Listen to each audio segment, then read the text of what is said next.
Hello everyone, hope all of you are fine. Welcome to LIMS, Leiden Institute of Management and Sciences. This is Sundar Khan, your lecturer for the course of History of English Literature. This is our 12th lecture. Okay, in this lecture we will discuss elegy कि elegy क्या होता है, allergy का origin कहाँ से हुआ है और एलर्जी की मतलब कैरेक्टरिस्टिक्स या जो एलर्जी होती क्या चीज़ है, ठीक है ना। तो हम लोग देखेंगे सबसे पहले एलर्जी का ओरिजिन कहाँ से हुआ है। तो एलर्जी जो है ये एक ग्रीस वर्ड था जिसको एलर्जिया कहते थे, वहाँ से ओरिजिनेट हुआ है और ये एंशिएंट ग्रीस जो थे उन्होंने ओरिजिनेट किया था या उन्होंने फर्स्ट टाइम यूज़ किया था। ओरिजिन जो हुआ है वो इसका हुआ है 7th सेंचुरी BC में, यानी कि 7th सेंचुरी BC में ये ग्रीस वर्ड से एलर्जिया से ओरिजिनेट हुआ एंशिएंट ग्रीस में। ये बैकग्राउंड है इसका। अगर हम टाइप ऑफ लिरिक पोएम की बात करें तो ये एलिजी जो है ये टाइप है लिरिक पोएम की, ठीक है ना। और जो फॉर्मेट होता है फॉर्मल, यानी कि एलिजी की जो आप कह सकते हैं एलिजी होती क्या है। एलिजी जो होती है वो यूजुअली जो हम करते हैं वो फॉर्मल लेमेंट करते हैं, हम फॉर्मल लेमेंटेशन होती है। ये फॉर्मल हमारा ग्रीफ, हमारी सैडनेस, हमारे जो सॉरो होता है वो हम शो करते हैं फॉर्मल वे में किसी भी पर्सन की डेथ के ऊपर, यानी कि अ पर्सनस डेथ, किसी भी इंसान की डेथ के ऊपर जो हम लोग अपनी लेमेंटेशन शो करते हैं, हम लोग अपना ग्रीफ, सोरो और सैडनेस शो करते हैं, तो उसको हम लोग अगर एज अ पोइम राइट करते हैं उस चीज़ को, तो उसको हम लोग एलिजी का नाम देंगे। यानी कि जो लोग राइट करते हैं इस चीज़ को, अपने किसी लव्ड वन की डेथ को या अपने किसी फ्रेंड की या किसी भी पर्सन की डेथ को वो लोग लेमेंट करते हैं, अपना ग्रीफ और सोरो जो है वो उसको शो करते हैं in the form of poetry, तो उस चीज़ का जो नाम होता है वो होता है एलिजी, ठीक है ना। Written in response to death means कि किसी की भी डेथ के ऊपर जो चीज़ लिखी जाती है या किसी भी डेथ के रिस्पॉन्स में जो चीज़ लिखी जाती है उसको हम लोग जो नाम देते हैं वो होता है एलिजी का, ठीक है। यानी कि किसी की डेथ हुई है और उसके ऊपर कोई उसका जो पोइट है, किसी ने उसकी डेथ के बारे में कुछ लिखा है जिसमें वो अपना ग्रीफ, अपना सोरो, अपनी सैडनेस, अपनी जो है वो क्या कहते हैं उसको दुख जो है वो बयान कर रहा है, तो उस चीज़ को हम लोग कहेंगे कि ये एलिजी है, ठीक है ना। कैरेक्टरिस्टिक्स है, अगर इसकी बेसिक कैरेक्टरिस्टिक्स देखें कि इसकी एलर्जी की जो मोस्ट इंपॉर्टेंट कैरेक्टरिस्टिक्स हैं दो, वो कौन कौन सी हैं, तो वो ये है कि ये फॉर्मल होती है और इसकी जो टोन होती है वो सीरियस होती है। मीन्स के फॉर्मल में जारी बात है आप लोग अपना दुख, अपनी सैडनेस शो कर रहे हैं, अपना सॉरो शो कर रहे हैं, तो वह फॉर्मल टोन में या फॉर्मली ही शो कर सकते हैं, ठीक है ना। आप लोग हंसते हुए तो ये चीज़ नहीं बयान कर सकते, ना ही आप इनफॉर्मली जोक्स करते हुए किसी का अपना जो है वो दुख बता सकते हैं किसी को।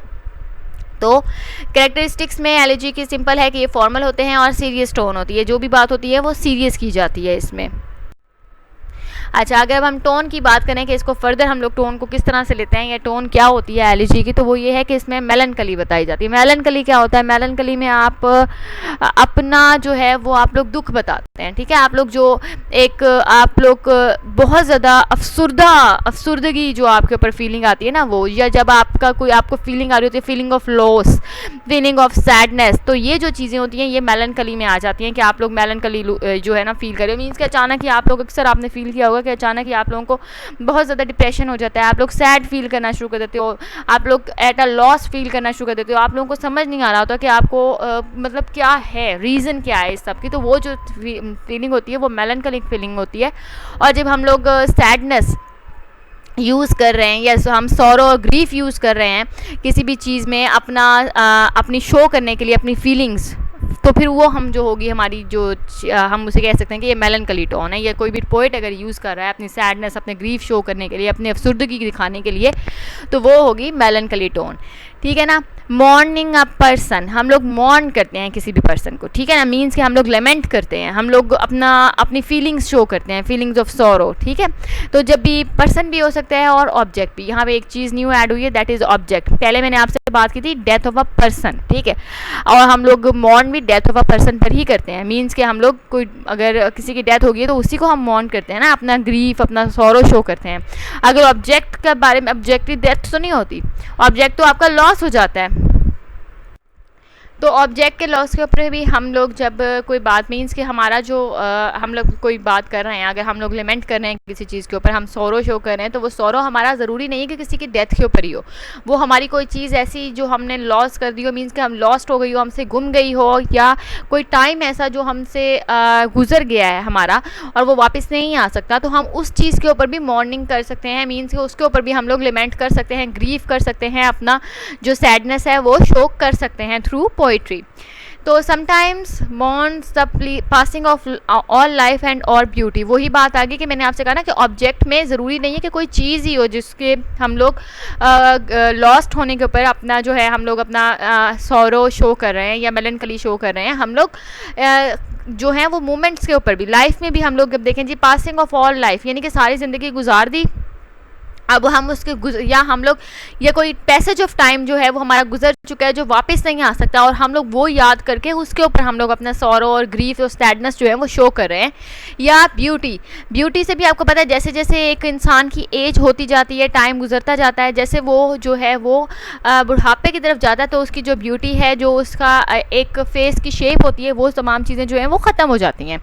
तो इसमें क्या है कि आप लोग लॉस ऑफ ब्यूटी के ऊपर भी, क्योंकि ऑब्जेक्ट है, ऑब्जेक्ट मतलब एक चीज़ है जिसको आपने जिसको लॉस कर दिया, लॉस्ट हो गई है आपसे, वो आपको दोबारा नहीं मिल सकती, ठीक है। तो इसके ऊपर भी आप लोग जो हो वो सैडनेस ग्रीफ शो कर सकते हो अपनी, आप जो हो इसके ऊपर भी अपना आप शो कर सकते हो कि आप कितने ज़्यादा दुखी हो, आप लोग कितने ज़्यादा जो हो इस चीज़ को अनबियरेबल है आप लोगों के लिए ये चीज़। तो आप लोग ये जो फीलिंग्स हैं अपनी सैडनेस की, ग्रीफ की, सॉरो की, आप लोग पासिंग ऑफ ऑल लाइफ पे भी शो कर सकते हैं कि आपकी लाइफ गुजर गई और आप एंड में उस चीज़ के ऊपर लेमेंट कर रहे हैं कि आप लोगों ने अपनी लाइफ गुजार दी, आप लोगों की लाइफ गुजर गई, आपका टाइम खत्म होता जा रहा है, आपका टाइम कम होता जा रहा है, आप जो चीज़ें देखने से हैं वट एवर आप लोग आगे सब्जेक्ट मैटर जिस तरह का भी लेते हैं इस तरह से, और आप लोग अपनी जो मीन्स के जो पोइट हैं वो लॉस ऑफ ब्यूटी के ऊपर भी उन्होंने अब जो है वो एलिगी जो है वो एलिजी राइट की हुई है, ठीक है। शॉर्ट पोइम मीन्स इसके ऊपर भी आप लोग जो है वो राइट की हुई है ब्यूटी के ऊपर कि ब्यूटी ख़त्म हो गई, या ब्यूटी ख़त्म होने के बाद क्या हुआ, या कैसे ख़त्म हुई, या किस तरह से उसको रिमेंबर किया, इस तरह से, ठीक है ना। Purpose to help remember and praise. अच्छा, अब जो आप लोगों ने अपना सॉरो और ग्रीफ शो करना है वो आप लोगों ने कैसे करना है, या पर्पज़ जो होगा आपकी एलिजी का वो क्या होता है। देखें जी, पर्पज़ जो होता है हमारी राइटिंग का, जो हम एलिजी राइट करते हैं उसका क्या पर्पज़ होता है, उसके दो पर्पज़ होते हैं। एक तो हम लोग रिमेंबर करते हैं, या हम लोग उसको राइट इस तरह से करते हैं कि जो भी उस चीज़ को जब रीड करता है तो वो उस इंसान को याद करता है या उस इंसान के बारे में जानता है कुछ, ठीक है, उसको उस इंसान के बारे में इंफॉर्मेशन मिलती है, या वो भी उस चीज़ को याद करता है, उसको ऐसे लगता है जैसे वो चीज़ वो जानता है और वो उस चीज़ को रिमेंबर करता है, ठीक है। या फिर हम प्रेज करते हैं पर्सन को, मतलब जिसकी डेथ हो गई है उसकी आप जो है वो तारीफ़ करते हैं, उसके बारे में आप लोग बातें करते हैं, उसको आप लोग पहले याद करते हैं, फिर आप उसकी सिफ़ात बयान करते हैं, आप उसकी जो है वो तारीफ़ करते हैं, आप उसको प्रेज़ करते हैं। कि अक्सर आपने देखा होगा जब भी किसी की डेथ हो जाती है तो उसके पहले आप लोग किससे याद कर रहे होते हैं बैठ के कि वो ऐसा था, वो ऐसा था, वो ऐसा था। तो ये हो जाता है पर्पज़ कि आप उसको रिमेंबर करें। सेकेंडली आप फिर उसकी तारीफ़ें बयान करते हैं कि बहुत अच्छा इंसान था, बहुत ऐसा था, बहुत गरीबों की मदद करता था, ये था वो था। तो ये जो चीज़ें हैं ये हम लोग किसी की भी डेथ पे करते हैं ना, तो यही चीज़ है एलिजी में कि आप लोग पहले उसको याद करते हैं, उसको रिमेंबर करवाते हैं कि वो कैसा था, देन आप उसको प्रेज़ करते हैं, उसकी तारीफ़ें करते हैं, ठीक है ना। Who has died or another serious subject like war। अच्छा, ये तो हो गया ना, जिसकी डेथ हुई है उसके बारे में हम पहले उसको हेल्प कर रहे हैं, रिमेंबर करने की कोशिश कर रहे हैं, देन हम क्या कर रहे हैं, हम प्रेज कर रहे हैं उसको, हम उसकी तारीफ़ें कर रहे हैं, ठीक है। अब जिसकी डेथ हुई है उसकी, अब हमारा एक तो सब्जेक्ट मैटर हो गया वो जिस बंदे की या जिसकी डेथ हुई है, या हम लोगों ने कोई चीज़ लॉस्ट कर दी है, या हमारी पासिंग ऑफ ऑल लाइफ है, ठीक है ना। एक और भी सीरियस सब्जेक्ट मैटर है हमारे पास, वो है सब्जेक्ट लाइक वॉर। वॉर के ऊपर भी एलिजीज जो हैं वो लिखी गई हैं। इसमें क्या होता है वॉर के ऊपर, क्यों वॉर बेटा एक बहुत ही ज़्यादा सीरियस सब्जेक्ट मैटर है। आप देखें वॉर जहाँ भी होगी वहाँ पर डेथ होगा, डिके होगी, वहाँ पर डिस्ट्रक्शन होगी, डिस्ट्रॉयमेंट होगी, वहाँ पर ये तमाम चीज़ें होंगी, ठीक है। और हमारी जो एलिजी है इसकी हमारा तो जो मेन फोकस है वो है ही डेथ, ठीक है ना। तो वॉर में भी जब भी वॉर होगी आपको पता है जहाँ वॉर हो रही है वहाँ डेथ्स होंगी, तो आप लोग वॉर भी हमारा एक बहुत सीरियस सब्जेक्ट मैटर है जिसके ऊपर एलिजी जो है वो लिखी जाती रही है। तो आप लोग अब ये देख लें, elegy is a poem of morning usually for someone who has died. अगर सिंपल डेफिनेशन आप एलिजी की करें तो वो ये है कि ये एक मॉर्निंग पोएम है, मीन्स कि लेमेंटिंग है, someone is lamenting on the death of someone. और ये जो है हमेशा जब किसी की डेथ हो जाती है तो उसके बारे में लिखी जाती है, मींस कि आप लोग किसी की डेथ के ऊपर अपने ग्रीफ को, अपने सॉरो को, अपनी सैडनेस को, मेलनकली को जब शो करेंगे और वो पोइम की शेप में होगा, पोइट्री में होगा, तो आप लोग उसको एलिजी का नाम दोगे। अब अगर मैं इस चीज़ को टोन को समराइज़ करूं तो टोन के अंदर सिंपल यही है कि टोन जो हमारी जो एलिजी की टोन होती है वो मेलनकलिक होती है। हम इसमें सैडनेस शो करते हैं, हम इसके अंदर लॉस शो करते हैं, हम इसके अंदर जो है वो अपना ग्रीफ शो करते हैं, हम लोग इसके अंदर मॉर्न करते हैं पर्सन को जिसकी डेथ हुई हुई है, या हम लोग इसके अंदर सब्जेक्ट को शो कर रहे हैं, ऑब्जेक्ट को जिसकी डेथ हुई है, या जिसको हम लोगों ने, मीन्स कि ऑब्जेक्ट की डेथ तो नहीं हो सकती, ऑब्जेक्ट को तो हमने लॉस्ट कर दिया, ठीक है। कोई ऐसी चीज़ जो आपसे खो गई है, जो आपको दोबारा नहीं मिल सकती, तो उसको भी आप लोग लिमेंट कर रहे हैं, उसकी भी आप लोग जो हो वो उसके ऊपर भी आप लोग जो अपना ग्रीफ और सौरो जो वो शो कर रहे हो। और हम लोग क्या करते हैं, समटाइम्स कुछ इसके जो सब्जेक्ट मैटर हैं वो इस तरह से भी हैं कि आप किसी की पासिंग ऑफ ऑल लाइफ, आपकी तमाम लाइफ गुजर गई है, ये कुछ पैसेज ऑफ टाइम आपका ऐसा गुजरा है जिसको आप लोग याद करते हो और फिर उसको आप लिमेंट करते हो, मॉर्न करते हो। या कि फिर ब्यूटी जो है एक बहुत इंपॉर्टेंट है, ब्यूटी की भी लॉस को आप लोग जो हो वो लिमेंट करते हो। और वैसे भी गर्ल्स तो स्पेसिफिकली ब्यूटी की लॉस को बहुत ज़्यादा याद करती हैं। आपने देखा होगा आपकी नानियाँ या दादियाँ जो होती हैं वो अक्सर ही कह रही होती हैं कि हम लोग जो थे जब हम आपकी एज में थे तो हम ऐसे थे या हम ऐसे, तो वो अपनी ब्यूटी के ऊपर जो है वो लिमेंट कर रही होती हैं, ठीक है ना। तो अगर पर्पस देखा जाए एलईजी का, तो एलईजी का पर्पस सिंपल ही है कि ये आपको रिमेंबर हेल्प करता है, आपको जिस चीज़ को आपने लिमेंट करना है या लिमेंट करे उसको याद करने में, और सेकेंडली उस पर्सन को प्रेज करने में, या उस चीज़ को या उस ऑब्जेक्ट को जिसको आपने लॉस्ट कर दिया उसको प्रेज करने में। तो पर्पस आपके पास दो हैं एलईजी की, एक तो ये कि ये आपको रिमेंबर करने में, याद करने में उस चीज़ को हेल्प करता है, और सेकेंडली ये आप लोगों को जो है ये उस चीज़ की प्रेज करने में, तारीफ़ करना होता है, ठीक है ना। यानी कि एलईजी के अंदर हमारे दो पर्पसेस होते हैं। एक तो ये पर्पज़ है कि हम लोग जो याद कर रहे हैं उस चीज़ को जो हमसे खो गई है या जिसकी डेथ हो गई है इंसान की। सेकेंडली हम लोग उस पर्सन को या उस चीज़ को जो खो गई है या जिसकी डेथ हो गई है हम उसकी तारीफ़ करते हैं, ठीक।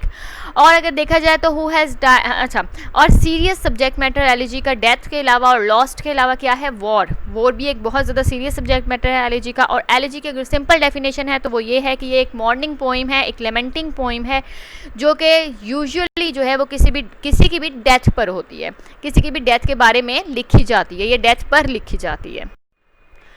लिरिक पोइट्री, मैंने आपको पहले बताया कि एलईजी जो है ये एक टाइप है लिरिक पोइट्री की। तो अब हम देखेंगे लिरिक पोइट्री क्या है, ताकि आप लोग ये ना कहें कि मैम ने ये नहीं बताया कि लिरिक पोइट्री क्या है और ये बता दिया है कि एलईजी क्या है, ठीक है। तो लिरिक पोइट्री हम देख लेते हैं कि लिरिक पोइट्री क्या होती है। Lyric poetry takes it name from songs accompanied by a lyre. Lyre क्या होता है, लायर एक स्मॉल हार्प होता है। हार्प क्या होता है, हार्प एक स्मॉल म्यूजिकल इंस्ट्रूमेंट होता है, मीन्स कि म्यूजिकल इंस्ट्रूमेंट होता है, ये स्मॉल भी होता है और लार्ज भी होता है, लेकिन यहाँ पर जिसकी हम बात करें वो स्मॉल हार्प है, ठीक है। तो जो पोइम या जो सॉन्ग्स जिसको म्यूज़िकल इंस्ट्रूमेंट जिसका नाम हार्प है उनके साथ गाया जाता है, सिंग किया जाता है, तो उसका नाम होता है, या उस तरह की जो पोइट्री लिखी जाती है जिसको आप लोग with the help of harp जो वो सिंग करते हो, तो उसको हम नाम देते हैं लिरिक पोइट्री की, ठीक है ना। आप डेफिनेशन देखें तो शॉर्ट पोइम, एक यहाँ पे आप लेंथ को आपको पता चल रहा है कि जो लेंथ है लिरिक पोइट्री की वो शॉर्ट होती है, ठीक है, which has the characteristics of the song.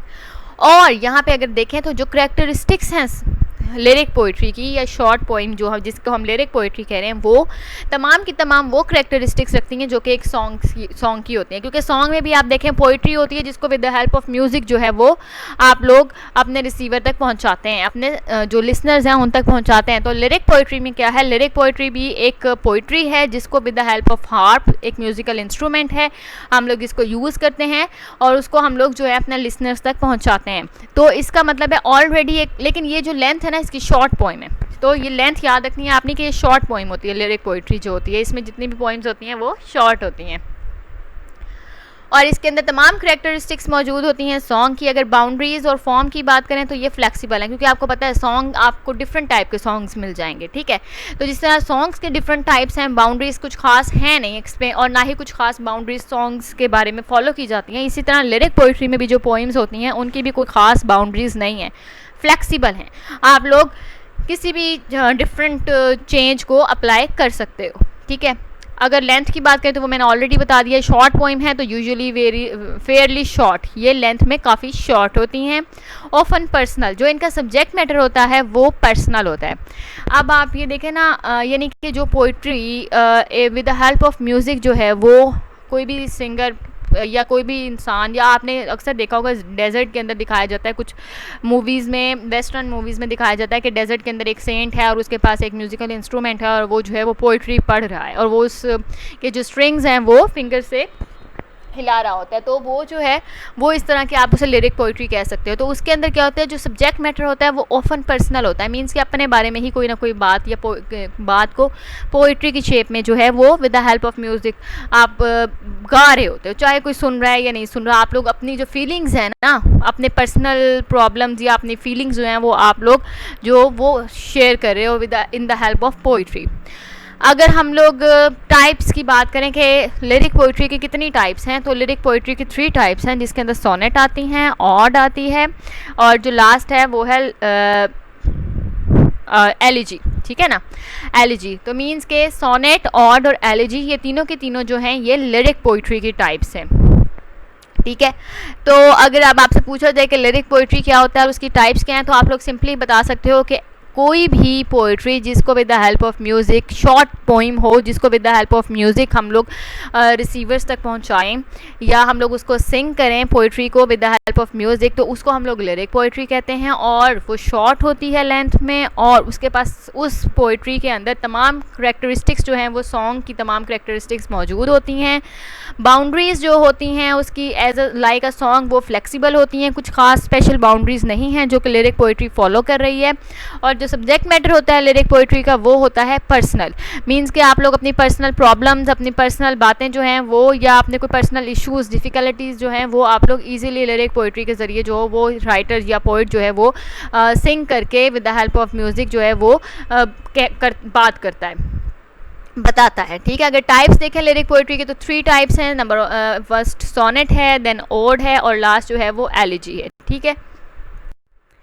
Traditional elegy की बात करते हैं अब हम कि ट्रेडिशनल एलिजी जो है वो कैसी होती थी और क्या होता था उसके अंदर, ठीक है। तो most elegies are about someone that has died. तो हम लोग यहाँ पे बात कर रहे हैं कि जो काफ़ी ज़्यादा मीन्स के मोस्टली जो एलिजीज होती हैं वो क्या होती हैं, वो किसी की डेथ के बारे में होती हैं, ठीक है। किसी की भी डेथ हो गई या किसी भी पोइट कि जितने भी पोइट्स ने एलिजीज लिखी हैं वो तमाम मोस्टली जो हैं वो उसी से रिलेटेड है, about the death of someone, ठीक है।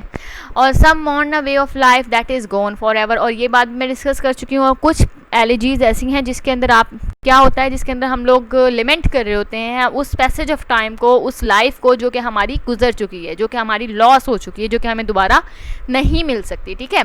तो उस चीज़ को भी लिमेंट कर रहे हैं। तो अगर देखा जाए तो जो ट्रेडिशनल एलिजीज हैं वो बेसिकली 2 चीज़ों के बारे में हैं, और वो कौन कौन सी हैं। एक तो यही है कि किसी की डेथ हो गई है तो हम उसको लेमेंट कर रहे हैं, और एक कि हम वे ऑफ लाइफ को जो कि गुजर चुका है या हमारा जो पैसेज ऑफ टाइम है जो गुजर चुका है हम उसको भी जो है वो लेमेंट कर रहे हैं, मॉर्न कर रहे हैं। ये तो है मोस्टली ट्रेजेडीज़ इनके बारे में। लेकिन ट्रेडिशनल जो एलिजीज़ हैं वो बेटा वॉर के बारे में भी हैं, लॉस ऑफ ब्यूटी के बारे में भी हैं, वो जो हैं वो डेथ ऑफ समवन के बारे में भी हैं, या वे ऑफ लाइफ के बारे में भी है। इन तमाम जो सब्जेक्ट्स हैं उसके ऊपर एलिजीज़ हैं। लेकिन यहाँ पर ये बताया गया कि मोस्टली जो एलिजीज़ थी वो इन 2 सब्जेक्ट्स के बारे में थी। एक ये कि किसी की डेथ हो गई है, और सेकंड ये कि हमारा जो वे ऑफ लाइफ है that is gone for ever, जो यानी कि हमारा जो पैसेज ऑफ टाइम है जो हमने गुजार दिया है, या किसी के इंसान की लाइफ जो है जो उसने गुजार दी है उसके बारे में वो लिमेंट कर रहा है, ग्रीफ कर रहा है, सैडनेस शो कर रहा है अपनी। इन 2 सब्जेक्ट्स के बारे में मोस्टली एलिजीज़ हैं। A traditional elegy has 3 basic parts that come in order in the poem। अब 3 आपको बेसिक पार्ट्स बताए गए हैं एक ट्रेडिशनल एलिजी के, वो कौन कौन से हैं और वो किस तरह से जो हैं वो अप्लाई किए जाते हैं इन एलिजी। नंबर 1 है ग्रीफ, ठीक है। ग्रीफ मतलब सैडनेस आप कह लें, आप लोग दुख कह लें, अपना जो आप कह सकते हैं सॉरो कह लें। तो एन एक्सप्रेशन ऑफ सैडनेस, ठीक है ना। ग्रीफ जो होता है वो एन एक्सप्रेशन ऑफ सैडनेस होता है। तो जब भी कोई एलिजी जब लिखी जाती है तो उसके अंदर क्या होता है, सबसे पहले आप लोग अपना ग्रीफ शो करते हो। वो किसी की डेथ के बारे में हो सकता है, वो किसी लॉस ऑफ मींस के वे ऑफ लाइफ का आपका जो लॉस हो गया है उसके बारे में हो सकता है, that is gone for ever, वो वे ऑफ लाइफ जो कि आपका गुजर चुका है उसके बारे में वो ग्रीफ हो सकता है। जो आप लोगों का आप सिंपली कह सकते हैं, अगर आप ब्यूटी के बारे में लिख रहे हो तो जो आपकी लॉस ऑफ ब्यूटी है उसके बारे में, अगर आप ऑब्जेक्ट के बारे में किसी लिख रहे हैं तो लॉस्ट ऑफ ऑब्जेक्ट के बारे में है, उसके ऊपर आप अपनी सैडनेस शो करोगे, अपना सॉरो शो करोगे, अपना ग्रीफ शो करोगे, ठीक है। तो जब भी आप एलिजी लिखोगे सबसे पहले आप लोगों ने अपना सॉरो, ग्रीफ और सैडनेस शो करनी है, और वो किस चीज़, वो आपका जो सब्जेक्ट मैटर है उसी के बारे में होगा, ठीक है। आप शो करोगे कि आपको उस के जो है वो गुजरने की वजह से, उसके हाथ से निकल जाने की वजह से कितनी ज़्यादा तकलीफ़ है। जो भी पोइट पोइट्स जो हैं जो एलिजी लिखते हैं वो सबसे पहले ऐसे ही अपना ग्रीफ शो करते हैं कि उनको कितना दुख है, कितनी तकलीफ़ है उनको। देन एडमिरेशन, एडमिरेशन के अंदर आप लोग क्या करेंगे, आप प्रेज करेंगे फॉर द रिसेंटली डिजीज्ड। ठीक है, अब यहाँ पे रिसेंटली डिजीज इसलिए लिखा गया है कि सब्जेक्ट मैटर आपको बताया जा रहा है डेथ ऑफ समवन है। ठीक है, लेकिन अगर लॉस ऑफ ब्यूटी है या वे of life that is gone for ever है तो इसके अंदर क्या करेंगे आप लोग पहले प्रेज करेंगे, यानी आपने ग्रीफ कर लिया, आपने अपनी लिमेंटेशन कर ली हैं, आप लोगों ने शो कर दिया कि आप लोग कितने सैड हो, या किसी भी पोइट ने ये शो कर दिया कि वो कितना सैड है। नेक्स्ट अब वो क्या करेगा, एडमायर करेगा, वो प्रेज करेगा उस चीज़ को जो कि गुजर चुकी है, चाहे वो एक इंसान है जिसकी डेथ हो गई है, चाहे वो लॉस ऑफ ब्यूटी है, चाहे वो वे ऑफ लाइफ है that is gone for ever. Means कि वो रिमेंबर करेगा उस चीज़ को। आपको मैंने पहले ही बताया है कि जब भी आप खुद भी किसी की डेथ पर जाते हैं तो सबसे पहले क्या होता है, आप लोग शो करते हो आप लोग कितने ज़्यादा उस चीज़ से जो हो वो मतलब जिसकी भी डेथ हुई है आप लोग पहले शो करोगे आपको कितना दुख है। आप जो हो अफसोस करने नहीं चाहते, अफसोस करने भी जाते हैं तो हम लोग क्या करते हैं, ग्रीफ ही शो कर रहे होते हैं, एक्सप्रेशन शो कर रहे होते हैं सैडनेस का, हम लोग सैडनेस शो कर रहे होते हैं अपनी। ठीक है ना। और फिर सेकंड, थोड़ा टाइम जैसे गुजरता है आप लोग अफसोस कर रहे हो तो फिर आप लोग उसकी इंसान की जिसकी डेथ हुई है उसकी बातें याद करते हैं, उसके बारे में बात करते हैं, जी वो देखें जी बहुत अच्छा इंसान था, बहुत उसके अगर आपकी उसके साथ कोई डायरेक्ट इंटरेक्शन होगी तो आप याद करेंगे बहुत अच्छा था, उसने मेरे साथ बहुत अच्छा किया, ये वो आप प्रेज करोगे। जिसकी भी डेथ हुई है आप उसको प्रेज करोगे। पहले आपने सैडनेस शो की, देन आप उसको प्रेज करोगे, आप उसकी तारीफ करोगे। ठीक है, और लास्ट में क्या होता है, एक्सेप्टेंस होती है, एक्सेप्ट कर लेते हो आप कि जी डेथ हो गई है। ठीक है ना, एक्सेप्ट कर लेते हो। Coming to terms with the loss means कि जो चीज़ गुजर चुकी है वो दोबारा वापस नहीं आएगी, जो चीज़ आपकी खो चुकी है, जो चीज़ जिसकी डेथ हो गई है वो दोबारा वापस नहीं आएगा, आप लोग इस चीज़ को एक्सेप्ट कर लेते हो। ठीक है, तो ये 3 जो हैं ये टाइप्स हैं, मीन्स के पार्ट्स हैं, ये 3 पार्ट्स हैं जो कि बेसिक पार्ट्स हैं एक एलिजी के, ट्रेडिशनल एलिजी के, जो कि हर उस ट्रेडिशनल एलिजी में होते हैं। ये कोई भी एलिजी है तो उसके अंदर सबसे पहले आप ग्रीफ शो करते हो, देन एडमायर करते हो उस चीज़ को, और लास्ट में आप एक्सेप्ट कर लेते हो। ठीक है, अच्छा यहाँ पे जो मैंने आपको ग्रीफ का है ना शो करना, ये एक्सप्रेशन ऑफ सैडनेस है, ये आप फिजिकली भी शो कर सकते हो और आप लोग इमोशनली भी शो कर सकते हो। मीन्स कि आप इमोशनली जाके किसी के साथ अफसोस कराएं। फिजिकली अगर मैं आपको एग्जांपल दूं तो आपने देखा होगा कि जब इंडियन मूवीज़ में या ड्रामाज में जब किसी की डेथ होती है तो वो तमाम के तमाम लोग जितने भी वहाँ मौजूद होते हैं सब लोग वाइट कलर वियर करते हैं, वो लोग अपना सैडनेस शो कर रहे होते हैं। ठीक है ना, एक्सप्रेशन हो, फिजिकली एक्सप्रेशन शो कर रहे होते हैं। अगर वेस्टर्न मूवीज़ में देखें तो वहाँ पे क्या होता है, वो तमाम वेयर कर लेते हैं ब्लैक कलर, क्योंकि ब्लैक उनका मॉर्निंग का कलर है, जो है वो सैडनेस का कलर है। ठीक है, तो वो ब्लैक कलर वो फिजिकली फिर ब्लैक कलर वेयर करके शो करते हैं कि वो सैड है। ठीक है, अब क्योंकि हम मुस्लिम्स हैं और हम लोग इस तरह से शो नहीं करते तो हम लोग इमोशनली जो है अपना ग्रीफ जो है वो शो करते हैं। देन एडमायर करते हैं आप लोग, जिसकी डेथ हो गई होती है उसको रिमेंबर करते हैं, उसकी तारीफ़ करते हैं, उसको प्रेज़ करते हैं, और लास्ट में आप लोग एक्सेप्ट कर लेते हैं कि जो हो गया है वो हो गया है, जो चीज़ गुम हो गई है वो दोबारा वापस नहीं आ सकती। अगर हम थीम की बात करें तो थीम जो है हमारी मेन बेसिक थीम जो होती है एलिजी की वो डेथ होती है। ठीक है ना, death of someone, loss of something ज़रूर होती है, लेकिन जो मेन बेसिक थीम है एलिजी की वो डेथ होती है। अगर ट्रेडिशनल एलिजी को मैं समराइज़ करूँ तो एलिजीज़ जो होती हैं ट्रेडिशनल एलिजीज़ बेसिकली वो डेथ के बारे में होती हैं। इसके अंदर या तो आप डेथ को लेमेंट करते हो, मॉर्न करते हो, या कि फिर वे ऑफ लाइफ जो कि गुजर चुका है आप उसको भी मॉर्न करते हो। ट्रेडिशनल एलिजी के 3 बेसिक पार्ट्स हैं। सबसे पहले ग्रीफ, आप इसको फिजिकली भी शो कर सकते हो, आप इसको इमोशनली भी शो कर सकते हो। देन एडमायर करते हो, आप प्रेज करते हो उस पर्सन को, उस चीज़ को जो कि लॉस्ट हो गई है, और लास्ट में आप एक्सेप्ट कर लेते हो कि आपकी वो चीज़ जो है वो मतलब जो कुछ हो चुका है आप उसके साथ कमिंग टू टर्म्स आ जाते हो, आप उस चीज़ को एक्सेप्ट कर लेते हो। और थीम जो होती है ट्रेडिशनल एलिजीज़ की वो डेथ ही होती है। टाइप्स ऑफ एलिजी की अगर हम बात करें तो यहाँ पे मैंने आपको 4 टाइप्स बताई हुई हैं एलिजी की, थ्रीनोडे, मोनोडे और डेर्ज, और लास्ट में है पेस्टोरल एलिजी। ठीक है, तो ये जो फर्स्ट 3 है ना, थ्रेनोडे, मोनोडे एंड डेर्ज, ये तीनों की तीनों जो हैं ये सेम है, सिमिलर है, मोस्टली इनकी जो क्वालिटीज़ करैक्टरिस्टिक्स हैं ये एक ही जैसी हैं। ठीक है, इनके अंदर क्या चीज़ डिस्कस की गई है, each of first 3 categories are very similar in that they are all songs and poems that laments a person's death. मतलब कि ये तीनों जो होती हैं इसकी करैक्टरिस्टिक्स और मैंने आपको कहा ना फीचर्स जो हैं वो सेम होते हैं, वो इस तरह से कि इन तीनों के अंदर ये पोइम्स हैं या सॉन्ग्स हैं तो इसके अंदर जो मेन चीज़ है वो यही है कि इसके अंदर किसी भी पर्सन की डेथ को आप मॉर्न कर रहे हो या लिमेंट कर रहे हो। ठीक। अब हमारी जो डिफरेंट है वो है पेस्टोरल एलर्जी, और हमारी जो ज़्यादा हमारा जो फोकस होगा वो भी पेस्टोरल एलर्जी पे ही होगा, क्योंकि यही आजकल यूज़ भी हो रही है और आपके सिलेबस में ज़्यादा जो है वो है भी यही। ये जस्ट मैंने आपको बताया है ताकि आपको माइंड में रहे कि 4 टाइप्स की एलर्जीज़ हैं, लेकिन हमारा फोकस होगा पेस्टोरल एलर्जी पे कि पेस्टोरल एलर्जी क्या होता है। यहाँ पे पेस्टोरल एलर्जी भी मैंने आपको बताया हुआ है। पेस्टोरल एलर्जी क्या होता है, इसमें पेस्टोरल एलर्जी में जो है ये बाकी 3 एलर्जी से इस तरह से डिफरेंस होती है कि इसके अंदर भी डेथ तो बताई जाती है, ठीक है, डेथ तो पेस्टोरल एलर्जी के अंदर भी होती है क्योंकि एलर्जी है। अब होता है इसके अंदर ये है कि इसके अंदर हम लोग आइडलिक रूरल लाइफ दिखाई जाती है, हमें आइडलिक रूरल लाइफ दिखाई जाती है। आइडलिक का मतलब ये है कि आप लोगों को जो रूरल लाइफ है, जो कि आप लोगों को गांव की लाइफ जो आपको दिखाई जाती है, वो बहुत ही ज़्यादा प्लीजिंग करके, कंफर्टिंग करके, प्लेजरेबल करके आप लोगों को इस तरह से दिखाई जाती है, ठीक है। आपको यानी कि बहुत ही ज़्यादा कंफर्टेबल दिखाया जा रहा है, मतलब जो सीनरी है, जो सेटिंग है एलर्जी की, वो दिखाई जा रही है कि वो रूरल है और वो बहुत ही ज़्यादा कंफर्टेबल है, बहुत ही ज़्यादा प्लीजिंग है, बहुत ही ज़्यादा जो है वो आइडियल टाइप है, ठीक है। आइडियल सेटिंग दिखाई जाती है, आप लोगों को प्लीजिंग और कंफर्टेबल करके दिखाई जाती है और होती रूरल है। लेकिन इसके बावजूद भी पेस्टोरल एलर्जी की जो टोन होती है वो भी सीरियस होती है और इसका जो सब्जेक्ट मैटर है वो भी, या जो मेन थीम है वो भी डेथ ही होती है। थोड़ा सा डिफरेंस जो इसका और फर्स्ट 3 एलर्जीज़ का है वो ये है कि इसके अंदर जो सेटिंग होती है वो पेस्टोरल दिखाई जाती है, मीन्स के रूरल दिखाई जाती है आपको, और जो आइडियल किस्म की, प्लीजिंग किस्म की, कंफर्टेबल किस्म की आपको लाइफ दिखाने की कोशिश की जाती है कि रूरल एरियाज़ में। और जो इसका कैरेक्टर्स होते हैं, मेन कैरेक्टर्स जो दिखाए जाते हैं वो अक्सर जो होते हैं वो शेफर्ड्स होते हैं, ठीक है। मतलब गाँव में ज़्यादा जो कैरेक्टर्स होते हैं वो शेफर्ड्स ही होते हैं, ठीक। तो इधर जो हैं वो, और वैसे भी जिन डेज़ की हम जिस सेंचुरी की बात करें तो वहाँ पे उस टाइम जो थे वो शेफर्ड्स ही थे। तो जो एलर्जीज़ होती हैं पेस्टोरल एलर्जीज़, ये सेटिंग इसकी रूरल दिखाई जाती है, आइडियल, कंफर्टिंग, प्लीजिंग दिखाई जाती है और डेथ होती है मेन थीम। और इसके अलावा जो कैरेक्टर्स होते हैं वो अक्सर शेफर्ड्स दिखाए जाते हैं। The other 3 do not necessarily have this focus, यानी कि इसका जो फोकस है पेस्टोरल एलर्जी का वो रूरल लाइफ है, वो आइडियल कंफर्टिंग लाइफ है रूरल एरिया में, और जो इसकी मेन थीम है वो डेथ ही है। जबकि थ्रेनोडी, मोनोडी और डेथ जो है, ये जो 3 टाइप्स हैं, इनका जो मेन फोकस है वो है डेथ ऑफ समवन, या मॉर्निंग ऑफ समवन, या lamenting of someone who is death.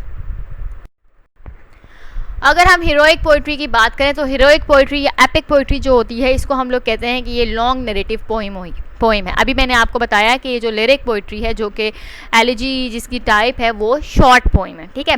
लेकिन हीरोइक पोइट्री जो है, जो एपिक पोइट्री है, ये एक लॉन्ग नैरेटिव पोइम को कहते हैं हम लोग, on a great and serious subject. इसका जो सब्जेक्ट मैटर होता है वो बहुत ज़्यादा एग्जैजरेट करके बताया जाता है, बहुत ज़्यादा इम्पॉर्टेंट, एग्जैजरेट नहीं बल्कि बहुत ज़्यादा इम्पॉर्टेंट किसी प्रॉब्लम के बारे में होता है। जो सब्जेक्ट मैटर है हीरोइक पोइट्री का वो बहुत ज़्यादा इम्पॉर्टेंट और सीरियस सब्जेक्ट से रिलेटेड होता है, यानी कि जो टॉपिक होगा हीरोइक पोइट्री का वो बहुत ज़्यादा इम्पॉर्टेंट और सीरियस, जो कोई प्रॉब्लम होगी, जो कोई इशू होगा वो बनेगा, ठीक है ना। Relayed in an elevated style. अब यहाँ पर आता है एग्जैजुरेशन, ठीक है, जो हमें ये चीज़ रिले की जाएगी, हमें बताई जाएगी, क्योंकि नरेटिव पोइम है ना, तो नरेटिव पोइम को नरेट किया जाता है, ठीक है। आप लोग इसको नरेट करके जो हो वो लोगों तक बताते हो। तो जब आप लोग रिले कर रहे हो इस चीज़ को, नरेटिव स्टाइल में बता रहे हो, नरेट कर रहे हो, एलिवेटेड स्टाइल होता है, मीन्स के बहुत एग्जैजरेटेड स्टाइल होता है कोई। वैसे तो इसका सब्जेक्ट मैटर भी जो है वो बहुत ज़्यादा सीरियस होता है और इम्पॉर्टेंट होता है, लेकिन इसको जिस तरह से रिले किया जाता है, मीन्स के बताया जाता है, नरेट किया जाता है, तो उस सब्जेक्ट मैटर को और भी ज़्यादा जो है वो एग्जैजरेट कर दिया जाता है, बढ़ा दिया जाता है, बहुत ज़्यादा उसकी ग्रेटनेस जो है वो इंक्रीज़ कर दी जाती है, ठीक है। जब उसको बता रहे होते हैं ना, मतलब एक तो टॉपिक की जो हमारा सब्जेक्ट मैटर है वो बहुत ज़्यादा एक तो सीरियस होता है और इम्पॉर्टेंट होता है, लेकिन जब उसको नरेट कर रहे होते हैं, रिले कर रहे होते हैं, जब उसे बता रहे होते हैं, तो और भी उस सब्जेक्ट मैटर को सीरियस बना दिया जाता है। वो जो बताने का स्टाइल होता है उसे भी बहुत ज़्यादा एग्जैजरेट कर दिया जाता है, एक छोटी सी बात को ग्रेट करके बता दिया जाता है, ठीक है। सेंटर्ड ऑन अ हीरोइक और क्वासी डिवाइन फिगर। इसके अंदर क्या है, जो हमारी फिगर है, जो हमारा हीरो है हीरोइक पोइट्री में, जो हमारा हीरो है उस पोइम में, लॉन्ग नैरेटिव पोइम में, उसको इस तरह से दिखाया जाता है कि उसके पास सुपर ह्यूमन पावर्स हैं, ठीक है। उसको दिखाया जाता है कि वो गॉड लाइक, मीन्स कि हर चीज़ को एग्जैजरेट करें ना, ग्रेट बनाने की कोशिश करें, तो उसको दिखाया ये जाता है कि जो हमारा हीरो है वो उसके पास बहुत ज़्यादा हीरोइक और डिवाइन जो है वो फिगर है, और उसके बाद बहुत ज़्यादा जो है वो गॉड लाइक फिगर है। उसकी ग्रेटनेस इस तरह से बयान की जाती है कि उसको दिखा दिया जाता है कि वो जी ग्रेट गॉड लाइक फिगर है, ठीक है। इस तरह से हमें बताया जाता है। अब फॉर एग्जांपल अगर मैं आपको बताऊं, अच्छा जी, whose actions depends on the fate of a tribe, a nation और अ ह्यूमन रेस। और इस जो हमारा डिवाइन फिगर है, जो हमारा हीरोइक फिगर है, एक इसके एक्शंस के ऊपर बेस करती है किस्मत उसके ट्राइब के लोगों की, उसके नेशन की और उस ह्यूमन रेस की एज अ होल। जो भी काम वो करता है वो बताएंगे। फॉर एग्जांपल अगर यहाँ मैं एग्जांपल दूँ तो आजकल जो ड्रामा आप लोग देख रहे हैं टीवी के ऊपर अर्तगरल, उसमें आपको जो हीरो दिखाया गया है वो वैसा ही है, हीरोइक दिखाया गया है आपको। एक बहुत ज़्यादा, अब क्योंकि वो मुस्लिम्स का ड्रामा है तो उसको डिवाइन गॉड लाइक नहीं बनाया गया, लेकिन उसको एक हीरोइक फिगर दिखाया गया है। और ये भी आपने देखा होगा कि उसके एक्शंस के ऊपर ही बेस कर रही है हमारा जो फेट है वो उसके ट्राइब की और नेशन की, मुस्लिम नेशन की। और अगर देखा जाए तो ह्यूमन रेस की तो नहीं, लेकिन जो एक मुस्लिम कम्युनिटी थी एज अ होल, उसकी फेट डिपेंड करती है उस हीरो के एक्शंस के ऊपर। तो आप ये चीज़ देखें, यहाँ से आपको मैंने ये समझाने की कोशिश की है एग्जाम्पल देकर उसकी ड्रामा की, कि आपको ये पता लग जाए कि हीरोइक क्वालिटीज़ जब दिखाई गई हैं और उसके जो एक्शंस दिखाए गए हैं वो किस तरह से किसी चीज़ को जो हो वो इंटरप्रेट करते हैं। तो आपने देखा होगा कि जो भी एक्शंस वो ड्रामे में हीरो जो है अर्तगरल वो रह रहा है, वो इस चीज़ को बेस कर रहे हैं इस चीज़ पर और डिपेंड कर रहे हैं कि उसके जो ट्राइब का जो फ्यूचर है वो कैसा है और जो एक उसका जो मुस्लिम नेशन है या जो Muslim community as a whole है उसका जो फ्यूचर है वो कैसा होगा। ठीक है ना। A long poem that tells the deeds and adventures of heroic और लेजेंडरी फिगर्स। यहाँ पे भी मैं आपको यही एग्जांपल दूंगी। आपने वो देखा होगा अर्तगरल, तो उसमें क्या दिखाया जा रहा है आपको, उसमें यही दिखाया जा रहा है, उसके जो एडवेंचर्स दिखाए जा रहे हैं, उसके आपको डीड्स दिखाए जा रहे हैं कि किस तरह से वो जो है वो फाइट कर रहा है और कौन कौन सी प्रॉब्लम्स को वो फेस कर रहा है, और एक लेजेंडरी फिगर बनाकर उसे जो है वो रिप्रेजेंट किया गया है। ठीक है, उसको as a legendary figure represent किया गया है। और जो हमारी मैं हीरोइक पोइट्री की बात करी हूँ तो उसमें क्या होता है, उसमें भी यही है कि लॉन्ग नरेटिव पोइम है जिसके अंदर बताया जा रहा है जो जो एडवेंचर्स और प्रॉब्लम्स जो एक हीरोइक फिगर है, जो एक डिवाइन फिगर है वो फेस कर रहा है और किस तरह से उसके एक्शंस जो हैं वो डिपेंड कर रहे हैं या उसको उनके ऊपर डिपेंड कर रहा है फेट उसके ट्राइब का, नेशन का या ह्यूमन रेस का, और जो है वो किस तरह से प्रॉब्लम्स को वो सॉल्व कर रहा है। या कि फिर हिस्ट्री ऑफ अ नेशन भी, ठीक है, कि हिस्ट्री जो है वो नेशन की वो बना रहा है, एक नेशन की हिस्ट्री वो बनाता है। ठीक है, जिस तरह के अर्तगरल है वो भी एक नेशन की हिस्ट्री बनाई है उसने, वो एक नेशन की हिस्ट्री क्रिएट की है उसने अपने एडवेंचर्स के साथ और अपनी जो है ग्रेट डीड्स के साथ। तो जो नरेटिव पोइम है, हीरोइक पोइट्री जो है वो एक लॉन्ग नरेटिव पोइम है और उसके अंदर क्या क्या चीज़ें दिखाई जाती हैं, उसके अंदर दिखाई जाती हैं हीरोइक आपको कैरेक्टर दिखाया जाता है, मीनिंगफुल होते हैं उसके एक्शंस जो हैं, वो टाइमलेस होता है। जिस तरह के अभी देखें तो आप हीरोइक फिगर कौन सी है, अर्तगरल की हीरोइक फिगर है, मीनिंगफुल एक्शंस हैं, वो सब कुछ जो है वो अपने रिलीजन के लिए कर रहा है। ठीक है, और टाइमलेस है। टाइमलेस इस तरह से है कि आप वो कब का वो गुजर चुका, कब का ये तमाम कुछ एडवेंचर्स और डीड्स वो कर चुका है, कब से ये तमाम काम ख़त्म हो चुके हैं, लेकिन अब हम देख रहे हैं तो अभी भी हम लोग वो हैं उस चीज़ से रिलेट कर सकते हैं। हम लोगों को अभी भी जो है वो आ रहा है कि उसने ऐसे किया ऐसे किया ऐसे किया, हम वो फील कर सकते हैं। एंड इम्प्रेसिवली ग्रेट, वो जो भी काम कर रहा है वो इम्प्रेसिवली ग्रेट है, मीन्स के कोई माइनर काम नहीं वो कर रहा, वो जो भी एडवेंचर्स जो वो कर रहा है, जो वो प्रॉब्लम्स फेस कर रहा है, वो तमाम की तमाम जो हैं वो ग्रेट हैं। ठीक है, इंप्रेसिव प्रॉब्लम्स वो फेस कर रहा है, सीरियस प्रॉब्लम्स फेस कर रहा है, ग्रेट और इंपॉर्टेंट प्रॉब्लम्स वो फेस कर रहा है। अगर हम एलिमेंट्स देखें ऑफ एन एपिक, तो एलिमेंट्स जो हैं a hero of a legendary proportions, means के जितने भी लेजेंडरी क्वालिटीज़ हैं वो जो हमारा हीरो होगा उसके अंदर तमाम लेजेंडरी क्वालिटीज़ जो हैं वो मौजूद होंगे। मींस कि हम एपिक की बात करें ना कि एलिमेंट्स कौन कौन सी एपिक के अंदर, तो सबसे पहले हीरो ही आएगा, तो हीरो के अंदर जितनी भी लेजेंडरी क्वालिटीज़ हैं, प्रोपोर्शंस हैं, वो मौजूद होंगी। हीरो होगा ही वो जो कि ग्रेट होगा और जिसके अंदर तमाम लेजेंडरी क्वालिटीज़ जो हैं वो मौजूद होंगी। ठीक है, adventure requiring super human strength, ये मैंने आपको ऑलरेडी बता दिया, कोई नॉर्मल ह्यूमन जो है उसको एपिक या वो हीरोइक पोइट्री का हीरो नहीं बनाया जाएगा। ठीक है, क्योंकि जो एडवेंचर वो करेगा वो जो है वो सुपर ह्यूमन स्ट्रेंथ रखते होंगे, वो सुपर ह्यूमन पावर्स दिखाएंगे। ठीक है ना, तो इसलिए जो हीरो होगा वो सुपर ह्यूमन स्ट्रेंथ रखता होगा, सुपर ह्यूमन एडवेंचर्स उसने करने हैं, सुपर ह्यूमन प्रॉब्लम्स उसने सॉल्व करनी है, इसलिए वो एक नॉर्मल ह्यूमन नहीं होगा। ठीक, इन्वॉल्वमेंट ऑफ सुपर नेचुरल की इन्वॉल्वमेंट दिखाई जाएगी, वो किसी भी तरह से हो सकती है, ठीक है, किसी भी तरह से जो सुपर नेचुरल एलिमेंट है वो इन्वॉल्व की जाएगी, जो एपिक पोइट्री है, जो हीरोइक पोइट्री है, उसके अंदर आप लोगों को दिखाने के लिए।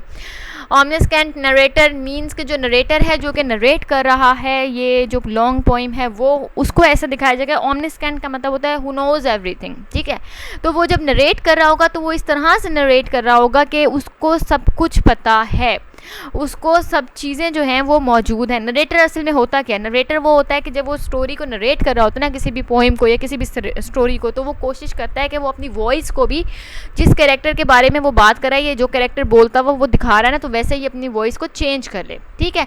तो ऑमनिस्केंट नरेटर यहाँ पे इसलिए दिखाया गया है कि वो इसी तरह से अपनी वॉइस को चेंज करके डिफरेंट कैरेक्टर्स दिखाएगा, शो करेगा, और वो ये बताते हुए वो यही आपको लगेगा कि ये जो नरेटर है इसने सब कुछ खुद अपनी आंखों से देखा है, इसको सब कुछ पता है, और कोई भी जो चीज़ थी या कोई भी जो एडवेंचर या डीड था वो इससे छुपी हुई नहीं है।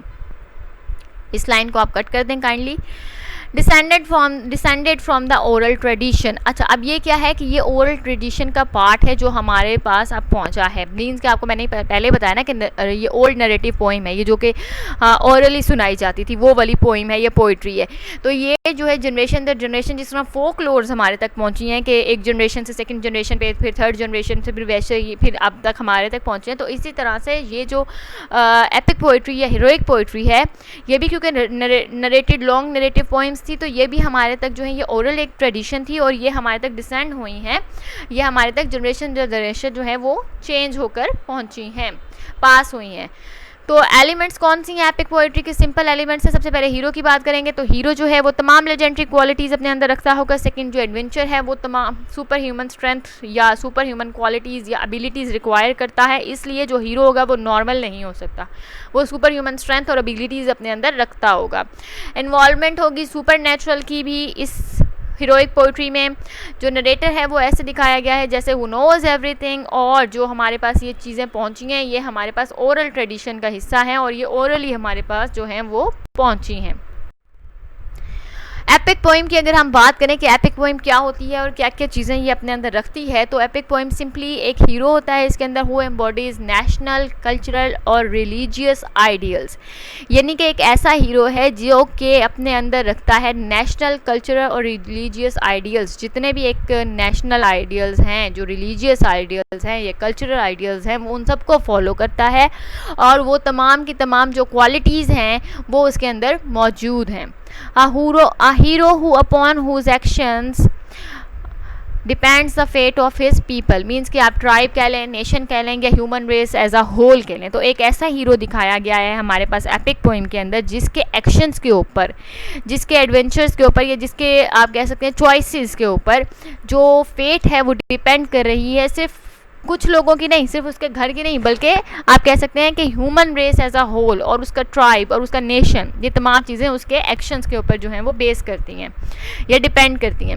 A course of action in which the hero perform great and difficult deeds. आपको एक ऐसा एडवेंचर दिखाया जाएगा, आपको एक ऐसा कोर्स ऑफ एक्शन दिखाया जाएगा या बताया जाएगा, सेटिंग क्रिएट करके आपको आप तक पहुँचाया जाएगा कि जो हीरो है वो उसने ग्रेट और डिफ़िकल्ट डीड्स जो हैं वो परफॉर्म किए हैं, उसने ग्रेट और डिफ़िकल्ट प्रॉब्लम्स जो हैं वो सॉल्व किए हैं, उसने जो है वो ग्रेट और डिफ़िकल्ट जो हैं वो एडवेंचर्स जो हैं वो किए हैं, और उनमें विक्टोरियस जो है वो निकला है। आ रिकग्निशन ऑफ और इंटरसेशन बाय द डिवाइन और सुपर नेचुरल पावर। और इसमें क्या होता है, इसमें आप जो है ना वो मीन्स के रिकग्निशन ऑफ, यानी कि इसके अंदर क्या होता है कि सुपर नेचुरल जो पावर्स दिखाई जाएंगी, या तो ऐसा होता है कि जब उसको प्रॉब्लम्स का सामना होता है जो कि सुपर ह्यूमन पावर्स हैं, प्रॉब्लम्स हैं, तो या बहुत ही ज़्यादा डेंजरस किस्म की प्रॉब्लम्स हैं जो कि एक ह्यूमन जो है वो इजीली सॉल्व नहीं कर सकता, तो क्या होगा, एक तो सूरत में ये हो सकता है कि उसको खुद में खुद जो है वो डिवाइन पावर्स जो है वो ब्लेस कर दी जाती हैं, ठीक है। या फिर सेकेंडली क्या होता है, इंटरसेशन हो जाती है कि उसके बिहाफ के ऊपर कोई और सुपर नेचुरल चीज़ आती है जो उसके साथ मिलकर, दोनों मिलकर एक दूसरे के साथ जो है वो प्रॉब्लम्स जो हैं उनको सॉल्व करते हैं, और ह्यूमन रेस को जो है वो आप कह सकते हैं कि मतलब कि जो प्रॉब्लम होती है, जो भी प्रॉब्लम है या जो भी मसला है उससे निकालते हैं। तो इन दोनों में से कोई भी काम हो सकता है, यानी कि या तो वो जो ग्रेट डीड्स दिखाई गई हैं उन ग्रेट डीड्स या प्रॉब्लम को सॉल्व करते हुए हीरो को किसी ना किसी तरह से सुपर नेचुरल पावर्स ब्लेस कर दी जाती हैं, या कि फिर हीरो के बिहाफ के ऊपर मतलब इंटरसेशन हो जाती है कि हीरो के बिहाफ के ऊपर कोई और आता है जिसके अंदर सुपर नेचुरल पावर्स होती हैं और वो हीरो की मदद करता है और उसके साथ मिलकर जो है वो सेव्स द डे, मीन्स के पूरे अर्थ को या पूरे जो ह्यूमन रेस है उसको बचाता है। A concern with eternal human powers, जो प्रॉब्लम होती है वो ये नहीं कि एक दो ह्यूमन प्रॉब्लम्स हो या एक दो घरों की प्रॉब्लम है, ऐसा नहीं है, बल्कि एक इटर्नली तमाम ह्यूमन बींग्स के लिए प्रॉब्लम है, वो एक कंसर्न होता है, वो एक प्रॉब्लम जो होती है वो प्रॉब्लम दिखाई गई है। Dignified and elaborate poetic style, poetic style जो है वो मैंने आपको पहले ही बताया कि एग्जैजरेट किया गया है। आप लोगों को पोइटिक स्टाइल जो है वो जो बात करने का जो नरेटर नरेट करता है वो एग्जैजरेट करता है हर चीज़ को, तो वो एग्जैजरेशन ज़रूर करता है लेकिन अपनी जो बातें हैं उनको डिग्निफाइड रखता है और एलैबोरेट करता है हर चीज़ को, ठीक है। एलैबोरेट करता है यानी कि हर चीज़ को अच्छी तरह से आपको, क्योंकि मैंने आपको बताया ना ऑमनिस्केंट नरेटर है, इसका मतलब ये है कि वो तमाम चीज़ें जानता है, ऐसे बताया जाता है, वो ऐसे स्टोरी को या पोइट्री को नरेट करता है, पोइम को ऐसे नरेट करता है जैसे उसने सब कुछ देखा है, खुद अपनी आंखों से उसने सब कुछ देखा है। तो जब वो हमें बेशक वो एग्जैजरेट ज़रूर कर रहा है हर चीज़ को बताते हुए, लेकिन वो डिग्निफाइड और एलैबोरेट स्टाइल में, पोइटिक स्टाइल में अपनी बात जो है वो अपने जो उसके लिसनर्स हैं उन तक पहुँचाता है। तो एक ऐसा हीरो है जो कि नेशनली, कल्चरली और रिलीजियसली जो है वो आइडियल है, तमाम आइडियल्स फॉलो करता है। उस हीरो के जो एक्शंस हैं उसके ऊपर फेट जो है वो बहुत सारी ह्यूमन रेस की फेट डिपेंड कर रही है। उसके जो एक्शंस हैं वो उन एक्शंस मतलब एक ऐसे कोर्स ऑफ एक्शन वो ले रहा है, वो ऐसे एडवेंचर्स फॉलो कर रहा है, ऐसे एडवेंचर्स वो कर रहा है जिसकी वजह से वो ग्रेट प्रॉब्लम्स और डिफ़िकल्टीज़ को फेस कर रहा है और उसको रिकग्नाइज़ किया जाता है, या तो उसको सुपर नेचुरल पावर्स ब्लेस कर दी जाती हैं किसी ना किसी तरह, या फिर कोई और सुपर नेचुरल बीइंग आती है और वो आकर इंटरसेक्शन करती है उसके बिहाफ के ऊपर, उसके साथ मिलकर प्रॉब्लम सॉल्व करती है। और जो प्रॉब्लम्स वो सॉल्व करते हैं वो इटर्नल ह्यूमन बीइंग्स की प्रॉब्लम है, सिर्फ एक दो लोगों की नहीं बल्कि बहुत सारे लोगों की। और जो हमें ये जो लॉन्ग नैरेटिव पोइम है ये हमें डिग्निफाइड और एलैबोरेट पोइटिक स्टाइल में हमारे तक पहुंचाई जाती है। I hope each and everything is clear. If you have any questions, you can ask me. Thank you.